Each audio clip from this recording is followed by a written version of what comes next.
So we're going to do a show today about disgust. And one of the reasons that we did this show originally, it was a few years ago, is because as things tighten up in terms of what's available for food and stuff like that, we may have to override our existing imprinted idea of what's disgusting. And we are going to talk about some fairly disgusting things.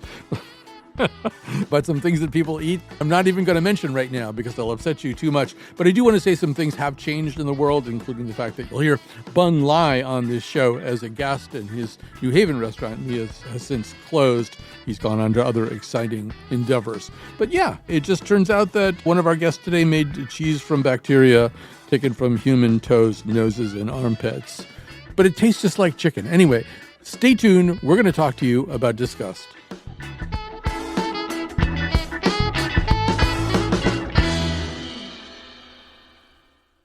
So we're going to do a show today about disgust, and we are going to talk about some fairly disgusting things. There is, embarrassed or distressed to tell you, a restaurant in Japan that does sell a curry which is served in a kind of a simulated toilet bowl and which is prepared in such a way as to resemble in smell, taste, and texture poo. And the reason that we know about things like that and the fact that the most expensive coffee bean in the world right now is a bean which is eaten by a palm civet and then excreted by the same palm civet. And then you make coffee out of that. The reason we know about things like that partly is because of Alan Yu, who is the chief of our Colin McEnroe show Hong Kong Bureau and sends us things like that. And he suggested this show to me and Betsy Kaplan, a show kind of about what disgust really means and where it comes from and why we have a kind of an approach avoidance relationship to it. I mean, there are things that we find disgusting, but it's also kind of exciting for us to think about maybe eating those things, at least for some of us. We decided, yes, we would explore where those tripwires lie and how they get kicked. And so to do that with us, we have Bun Lai. He is a James Beard Foundation Award nominated chef, and he has so many other things. He is a major leader in the world of rethinking food, rethinking our relationships to food, probably rethinking the foods that we will need to eat and want to eat to get us through the next century or so.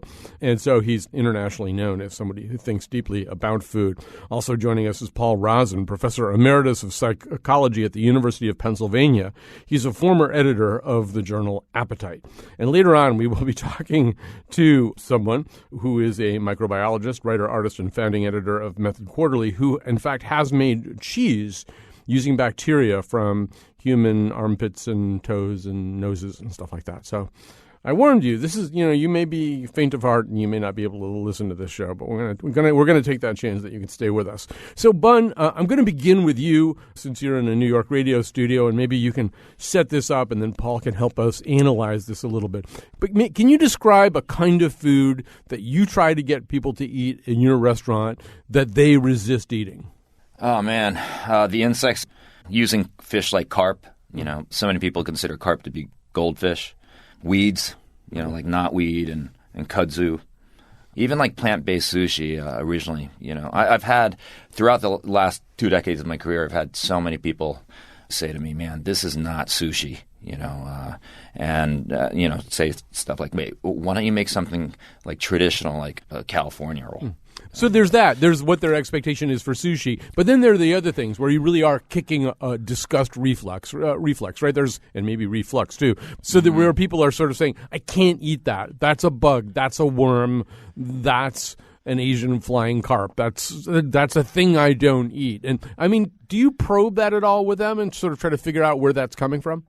Yeah, I know as a fact that it's about exposure. It's a combination of exposure and knowledge leads to familiarity, and then eventually, for a lot of people, enjoyment. Most of us don't diverge from the way we grew up eating. Right. It's basically what it boils down to. But for a lot of people, if you expose them to something new, say like a black soldier fly, and you tell them that it tastes really nutty, or a cricket that it tastes a whole lot like a shrimp, and then you also tell them why it's important to eat it, as well, like sustainability knowledge, it changes their mind. So I've seen a lot of people come where they would sit in the corner of the sushi bar and really look cynical and be cynical and even not be happy, and I'll go over and I'll talk to them about it and have them proselytize by the end of dinner. Although you've also seen people get up and walk out, right? that used to happen every single day. I mean, that's something that I'm used to. But I also know that a lot of these people just don't know any better. Because if you think about what used to be repulsive to us and food that we ate from nature thousands and thousands of years ago, it was food that would make you sick, like a carcass. Human beings can't eat rotting dead animals like a hyena can. So that would gross us out and probably make our gag reflexes go. But ironically, today, it's the food that makes us sick that we should be grossed out by that we are most powerfully attracted to, the pizza, the hamburgers, the fries, etc. Our gross sensors are completely out of whack. Right, exactly. The things that look great to us are probably the things that are going to clog our hearts and hurt us and make us sick. So let's go to Paul Rozin on this. So maybe we can pull apart a little bit of what's happening here. So Bun just said an interesting thing, which is that some of the wiring that we've got is just that we eat the foods that we've always eaten. It's cultural conditioning, and some of it is wired even more deeply. It's based somehow or other on some notion that the disgust is a useful, evolutionarily adaptive reflex, that this is our body, in some cases, telling us, don't eat that, it'll make you sick. And our body is right. I think that's what most people believe, that's where disgust comes from. How true or not true is that, Paul Rozin? Well, some of it's true. It's not clear whether disgust is part of our innate equipment. Like, for example, the rejection of bitter is inherent in humans. It's present in newborns. Disgust doesn't appear till about 4 or 5 years of age. That doesn't mean it's not innate, but it may be a universal acquisition or it may be part of our genome. It's unique to humans. It's not present in primates other than humans, so we don't really know how it got there. But it does seem to serve the function in our history of keeping us away from foods that are contaminated, because a big signal of disgust is the smell of decay. We tend to avoid that. So the point that Bun was making is that our world has changed so much that some of the things that worked for us more than 10,000 years ago, say before agriculture, don't work so well anymore. We love sweet taste, we love fat textures, and we find offensive almost everything that isn't in a very small category of animal products. We eat a wide range of plant foods, but if you think about Americans, for example, we eat 3 mammals, right? Mm-hmm. Lamb, pork, pig, and cow. And there are over 4,000 mammals. And we're only eating 3. The rest of them we find disgusting. And we also find non-muscle disgusting. So a pig or a cow eye, a cow, for most Americans, a cow kidney, are disgusting. So it's actually a very small number of animal foods that we actually eat and enjoy.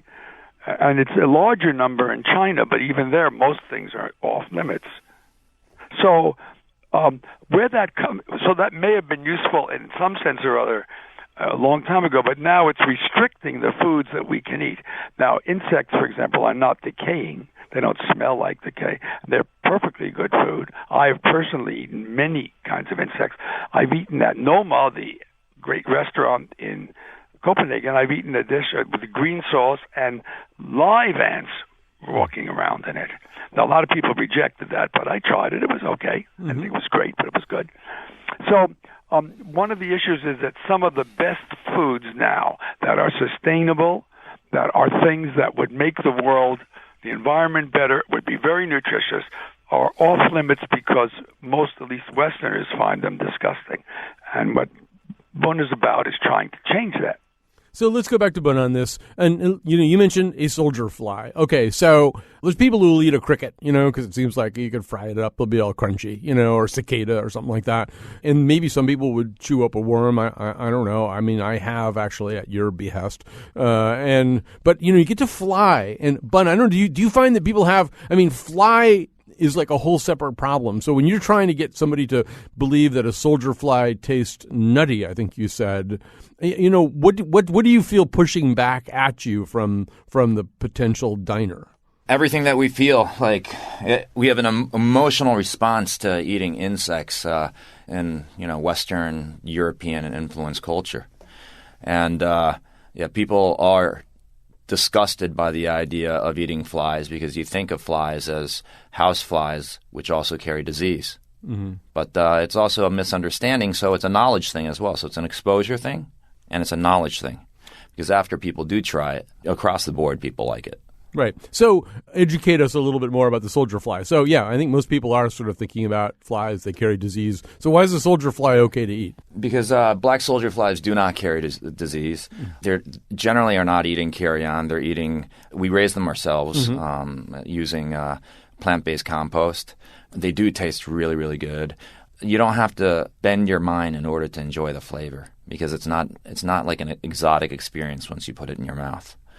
And also, the information behind it is it's highly nutritious. It's healthier for you to eat than beef, for sure, and much better for the environment as well. So, Paul Rozin, when people are here that Bun has soldier flies to serve them, this is a different kind of disgust, I think, because it's not that the fly itself is disgusting so much as that the fly strikes us as something we're not in control of, that the fly has landed on poop, the fly has landed on a dead possum, and now we're going to eat the fly. And I don't know where if there's a kind of thinking that represents, Paul. You can tell people, I'm sure Bun does, that this fly was raised in such and such a way, but that's helpful. But people sort of deeply think that flies are offensive no matter how you prepare them. So, for example, we've done a study where we take a dead cockroach, we dip it into a glass of juice, take it out immediately. There's no cockroach left, it doesn't lose a leg or anything. Mm-hmm. And we say, will you drink that? And people say no, of course, reliably, these Americans. And then we say, why not? And the typical answer is, well, cockroaches are disease vectors. We don't know where they've been, just what you said. So we say, okay, we'll repeat that with some new juice, but a sterilized cockroach. This comes out of an autoclave. It's safer than your fork. Mm-hmm. And we drop it in, take it out, and they still refuse it. That doesn't make any difference at all. There's something inherent about cockroaches. Now, to follow up on what Bun was saying, the cockroach is the most disgusting of the common insects, and that's partly because we have a sense that it's filthy. But go to the other extreme, there's butterflies. We love butterflies. They're not disgusting, but they are disgusting to eat. Uh-huh.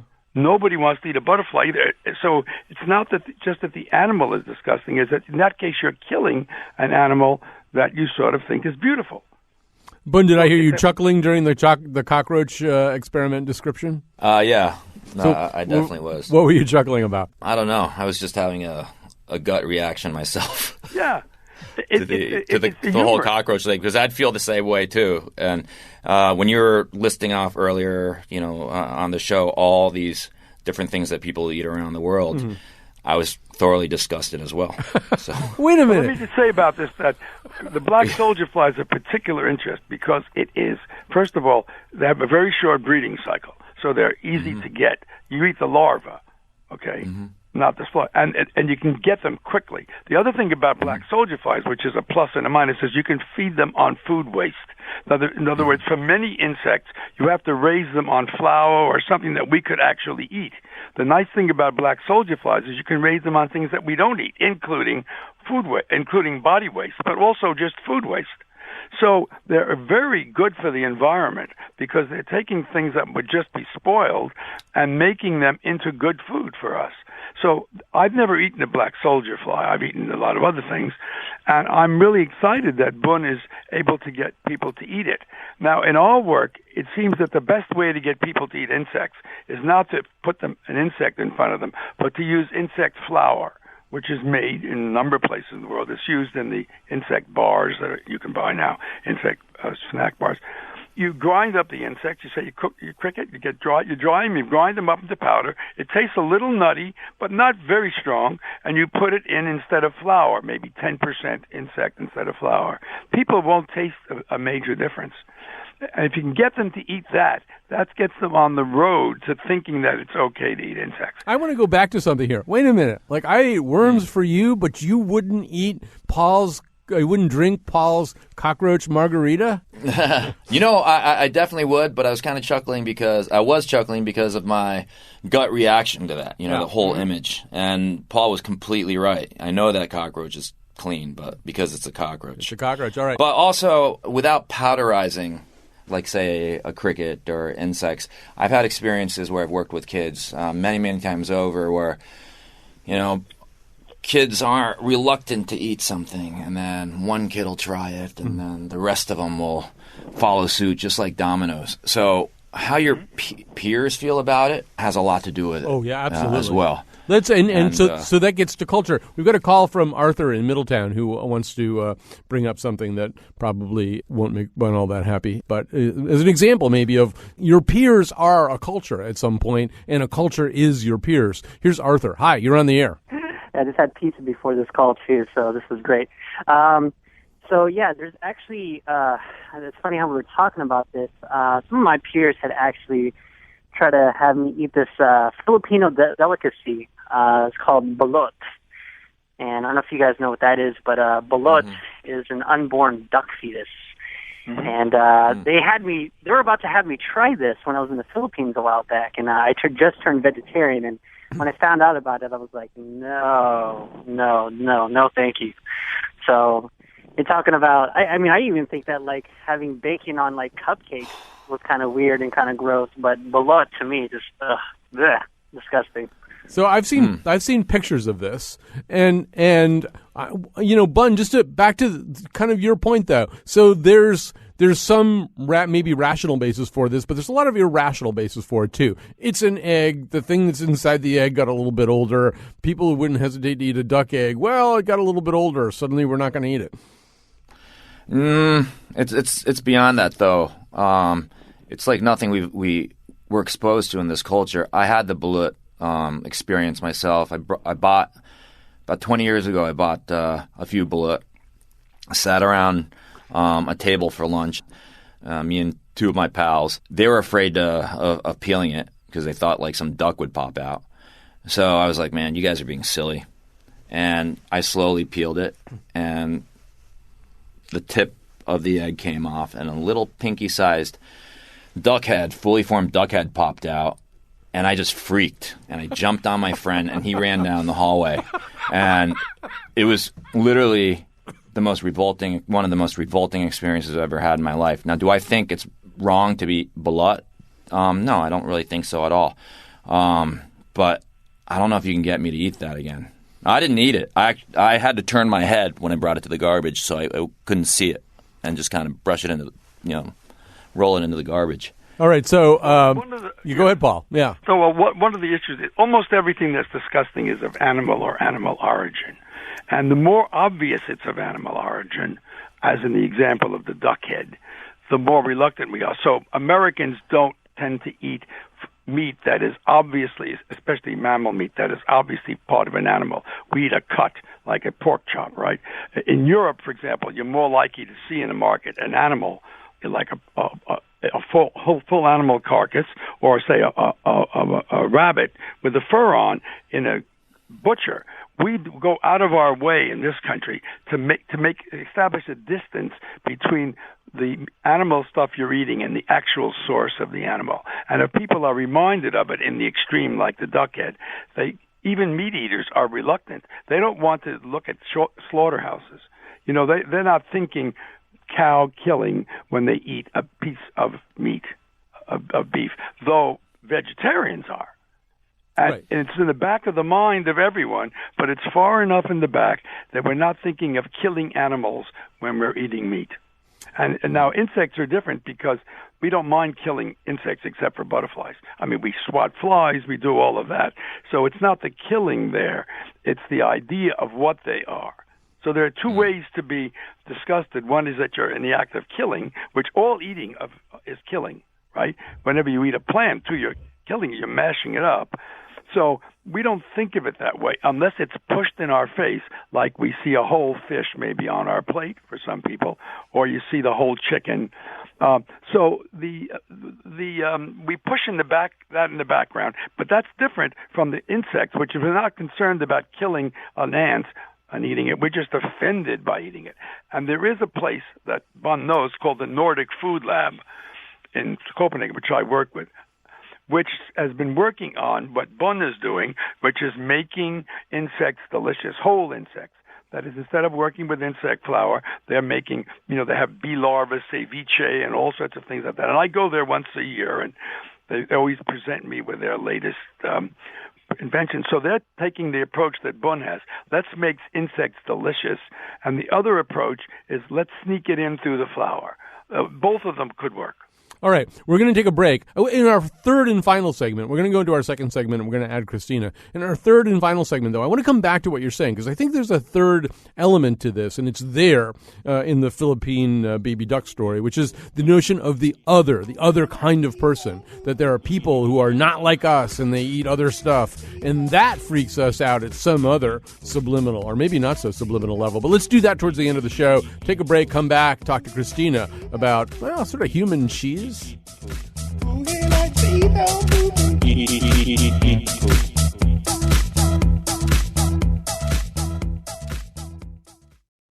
Once again, we are going to talk about some fairly disgusting things. That's when our next guest comes in. That would be Christina Agapakis, microbiologist, writer, artist, and founding editor of Method Quarterly, a magazine about science in the making. She's also the creative director at Ginkgo Bioworks. And most significantly for our purposes, she made cheese in a way that involved human beings maybe a little bit more than they're involved in making cheese ordinarily, although obviously they are involved.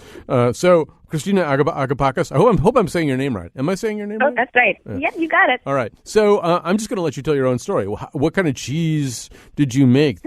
Well, I'm a microbiologist. I'm really interested in how the human body interacts with microbes and microbial communities. And I was working with an odor artist named Kissel Tola, and she's interested in things like that are stinky and kind of gross, and maybe we wouldn't want them every day, but she wants us to think more intellectually about bad smells. So the bad smell that we were looking at is body odor. And it turns out a lot of body odor, human body odor, is related to the microbes that live on the skin. And when you dig into some of that chemistry and the biology of the microbes and the smells that make your armpits or your feet smell, what you find is that there's actually a really, really close similarity between the bacteria that make your body smell and the bacteria that make cheese flavor and the cheese smell. So what we did in order to kind of explore this connection between our bodies and our food is we made our own cheese using bacteria as starter cultures that we collected from the human body. So we got Q-tips from between people's toes and their armpits and their mouths and belly buttons, and we used the bacteria that we collected to make cheese and to make very interesting cheese flavors that way. And this may explain why no one comes to your cocktail parties. But one question that people would have right away was bacteria from somebody's armpit, bacteria from somebody's feet. How do you know that's safe? How do I know that it's kind of like Bun? We were talking about eating soldier flies a little while ago. And so maybe if you know a little bit more about the soldier fly and where it came from, you feel a little bit better about it. How do you reassure people that you can eat cheese that's traveled this particular road? So what we said is it's not cheese for eating, it's cheese for thinking. So it's definitely food for thought. So we couldn't guarantee that the cheese is going to be safe because we didn't have the way to really analyze that bacteria and make sure that it was healthy. But what we could say is show in real cheeses, like real artisan cheeses that are made, like how similar some of these bacteria already are. So when you look deeply at the cheese and the microbes that live in its rind, you do often find bacteria that are really close cousins to the bacteria on the skin. So yes, we definitely had a don't try this at home kind of policy, and I only tasted a little bit, and I didn't get sick, but we couldn't guarantee that it would be safe. So, all right, but you did eat some of the cheese. I did try. You have to when you're making. You go to all that work. Why? How could you not? So exactly. So Paul Rozin, first of all, we should say that a lot of food a lot of food preparation around the world involves some kind of spoilage, rotting, decaying, fermentation, and if it's the one that you're not familiar with, then it looks really gross. But there's probably something that you're eating in your regular diet that doesn't bother you at all. That is part of this process, a process that might seem kind of unsanitary. No, you've got it exactly right. Every culture does some things with their food, usually fermenting, that is specific and is delightful to them and offensive to most other cultures. In the Western cultures, Western Europe, United States, Canada, a few other places, cheese is a good example. It's rotted milk. Very commonly in Southeast Asia, this is the fish sauce, which is put on as a basic flavoring, like soy sauce, is rotted fish, and so on. I mean, so, yes, we can get used to and love things that are disgusting, which is, I think, something you said at the beginning of the story. Now, the people who appreciate this aren't thinking it's disgusting, of course. Right. But it is possible to actually like something because it is disgusting. So, for example, if you eat an insect, if you force yourself to eat an insect, say at a restaurant, you will brag about it to your friends. Yes, I mean that's what I ate. Right, and you're saying I'm a very sophisticated person who can really overcome my bodily rejection, my disgust, and that's one way people get to do things like what Christine is talking about. Somebody, and Bun says, somebody else does it, especially someone you admire, and you figure, gee, I should do that too. So, Christina, I'm going to ask Bun about this too, but Christina, was part of your goal to do kind of what Paul's talking about, that sort of if you start thinking about something differently, if you get used to it in a different way, if it has a different brain feel for you, maybe you really do change your attitude about something. Did you have some underlying hope of changing attitudes? Yeah, absolutely. I think, we're starting to think of our bodies and the microbes that live in our bodies as an important part of our health. And I think more and more people, especially Americans now, maybe that used to think that fermentation was disgusting, are now seeing probiotics and fermented foods as a normal part of their diet, and in fact a really healthy part of their diet. But there seems like there was kind of a disconnect between those two things. So, if people were willing to bring more bacteria into their lives, but were still kind of grossed out by the bacteria that were on their skin, the bacteria that are their own part of their body. So what we found was when people just heard about the cheese, like if I just told the story, everyone would be like really grossed out and just saying, oh, no, I would never want to eat that. That's the worst thing I can imagine.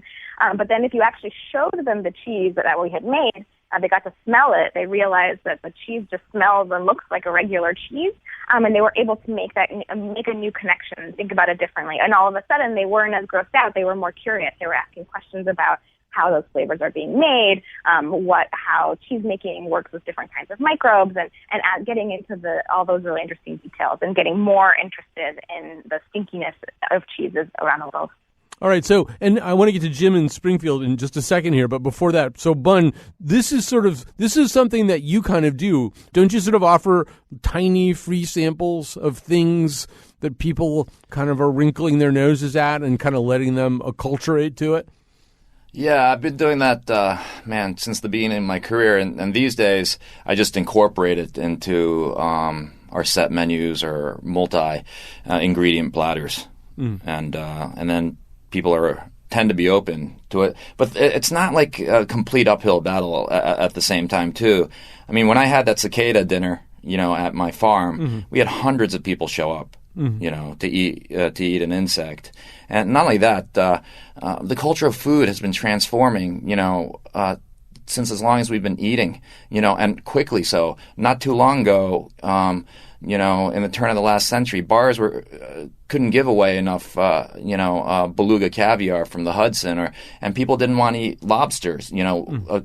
Prisoners were complaining about eating lobster. So, I got news for you. My parents' generation did not eat sushi, and the idea of it would have really bothered them. Raw fish. Why would you eat raw fish? So yeah, it is. It's what you get used to in addition to what you are used to. Let me grab a quick call from Jim in Springfield. Hi, Jim. Hi, Colin. How you doing? Good. Good. I wanted to make a couple comments that tie in different ways to what you're speaking about. The notion of the other I thought that you made was interesting, and something that I learned in my anthropology class more than 30 years ago is the way in which even body excretions from the human body, pretty much everybody is grossed out by one or the other of them, and pretty much they're all universally reviled, from earwax to mucus to urine and everything else, except for tears. And the other thing that I wanted to say was the way in which humans drink the milk of another mammal. We have no problem with drinking cow's milk or the milk of a goat, and I believe that in certain other cultures it's frowned upon, or it's disgusting to drink the milk of another animal. Yet humans drink breast milk as very young people, but then some people are disgusted at the sight of a woman breastfeeding her own child. Right. And nobody would think it's appropriate to drink, for an adult to then drink breast milk. I'm going to ask both Paul and Christina a little bit about that, because in a way, Christina, he's talking about the taboo that you're exploring, which is that there's I might be pretty comfortable eating a bug, an insect at Bun's place. I would eat almost anything that Bun. I have eaten everything that Bun has ever served me that came from other animals. I might get a little more squeamish if it came from a person. This idea of bacteria coming from somebody's belly button or armpit or something. I don't know. I'm having a little problem right now, and I assume that's there in the work you're doing, right? It's like we freak ourselves out more than maybe some other things freak us out. Yeah, I think we want to kind of challenge that idea of disgust, that why and ask why we are disgusted about it. I think it's also really easy for us to tell kind of just those stories about things that we find universally disgusting, but I don't think there is actually anything that is universally disgusting. There are other kinds of fermented foods that are made by chewing and spitting out the corn and then making that into a drink. So there are already across many different cultures fermented foods that incorporate bodily secretions as part of the recipe, and those are totally normal in other parts of the country, of the world. So I think that it's easy for us to say this is universally disgusting, and therefore somehow part of our humanness and evolutionarily adaptive. But I think when you dig in deeper and try to really think about looking deeper at different things that people are eating around the world, and thinking more deeply about what it is that is disgusting about it, and why is bacteria from your toes gross, but bacteria in cheese not gross? So challenging ourselves to kind of think more deeply about why we feel disgusted. That is exactly what we were trying to do here today, so thank you so much. That was beautifully put. So, Paul Rozin, I'm assuming that you agree with Jim, the caller from Springfield, that tears are just about the only thing that could come out of the body that really seems pure and nice and don't bother anybody. And as he pointed out, we do drink milk from the body, but we also drink it from other animals. Yeah, Jim has a lot of insight into disgust. A number of anthropologists have pointed out that tears are special. We don't quite know why. But generally, bodily products, particularly of humans, are disgusting. So I think I would disagree with Christina only in the sense that it's probably true that mammal and including human feces are universally disgusting. There may be some weird exceptions to it, but it's very special. Now, for example, she's right in general. One very clear example is lovers, romantic lovers, exchange body fluids. They exchange saliva, right, when they kiss, and they may exchange vaginal secretions and semen. I mean, so those are things that are generally considered disgusting from other people, but there's a special other person for whom they become attractive very often, and not for everybody. And so it is true that almost anything can become acceptable under the right conditions. And nobody has done a study really of how a normally disgusting thing becomes a positive thing, not just tolerable for people who are in a romantic relation. So that's a very striking inversion. But I should say, by the way, that little kids don't find anything disgusting, including feces. Right. Well, like 2-year-olds will eat feces. little, yeah. Yes, and they also will eat all kinds of insects. So disgust is acquired. It's learned, yeah. All right. And so therefore it's more, it's more malleable. All right, we're going to say goodbye to Christina and her cheese when we come back. Bun and Paul, we've got a couple of other things, I think really important things maybe even for the future of the planet that we need to talk about. So let's talk about this.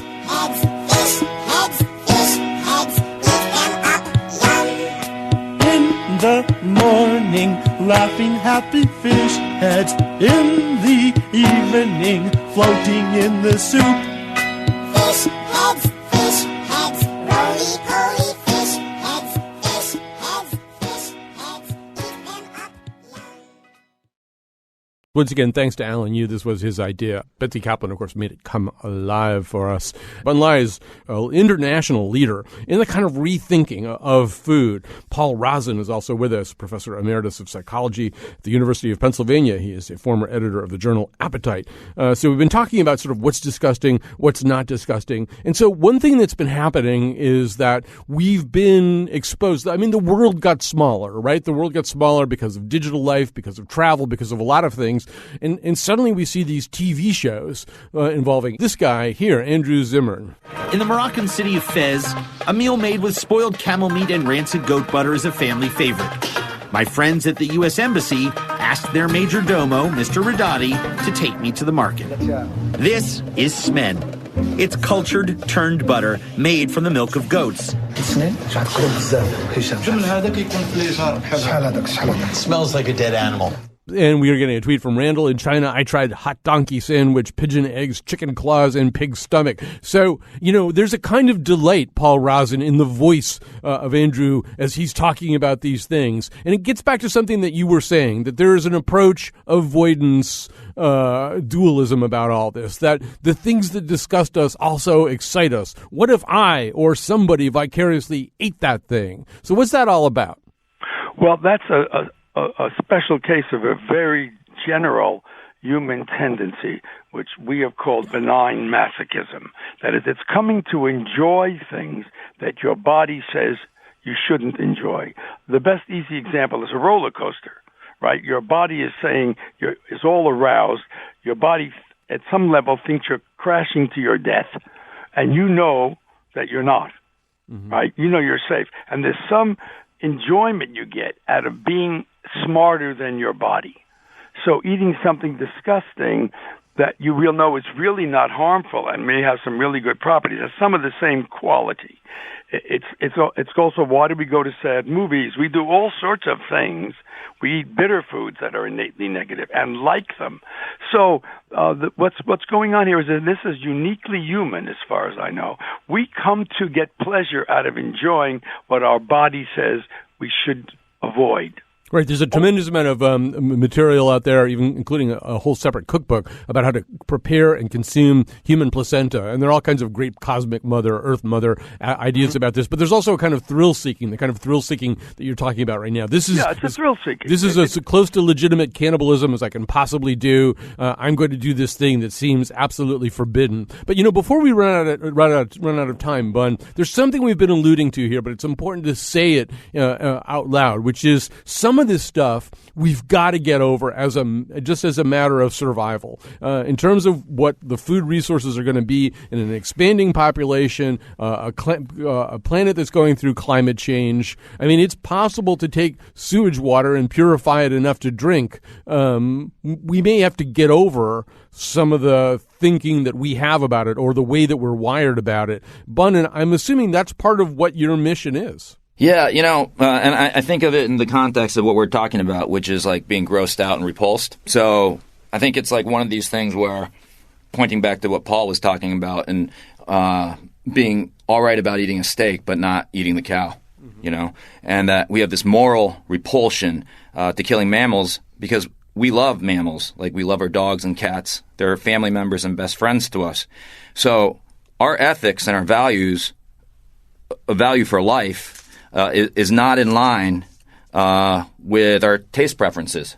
And I kind of feel like we should actually go with this repulsion of animals, because now we look at all the data. The World Health Organization classified red meat and processed food as a class 1 carcinogen, right along with cigarettes. We also know that the consumption of red meat has a bigger impact on climate change than the whole transportation sector. Right. We got to rethink this whole thing. And Paul Rozin, similarly, there are going to be water shortages. There already are water shortages. So toilet to tap is maybe not a terrible idea until you tell people that you might want to do it. Well, I've actually worked on toilet to tap. That is why people have a disgust response to recycled water.